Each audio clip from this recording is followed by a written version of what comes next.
I used to say PhD stood for poor, helpless, and desperate, because our schools teach us nothing about money. So when I was 9 years old, I just raised my hand and I asked my teacher, because I went to a rich kid's school. I was a poor kid, I went to a rich kid's school. And I wanted to know how come they were rich and I was poor.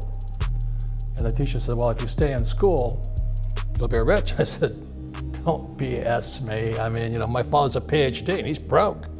And she'd go, no, you stay in school.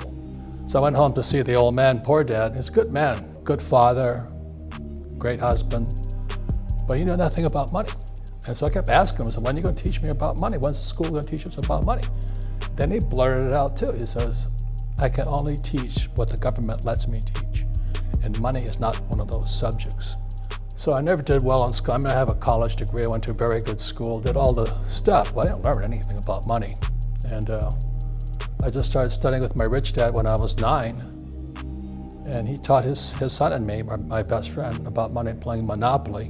So it's not that hard to be rich, but you have to have good teachers. We have fake money. The Fed prints as much as they want, but I don't save money and I use debt to get rich. A person has to know there's been credit and debt. All money today is credit. It doesn't exist.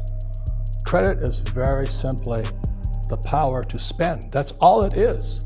So when you have a credit card, there's no money in that thing. They've just given you the power to spend. And the moment you spend it, you create debt. And then debt is this contractual agreement that you'll pay it back.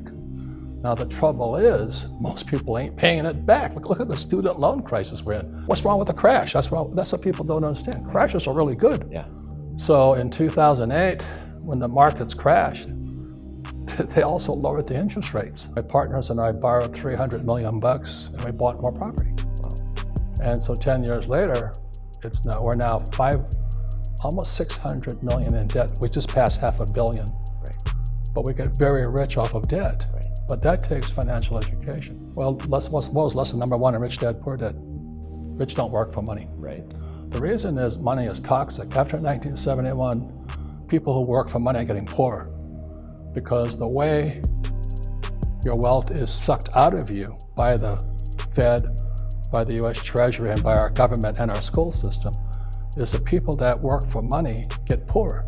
The people that save money get poorer. Well, sales equals income. Yeah. If you can't sell, you have no income. If I have real estate, I can borrow as much money as I want, and the more I borrow, the less I pay no taxes. Right.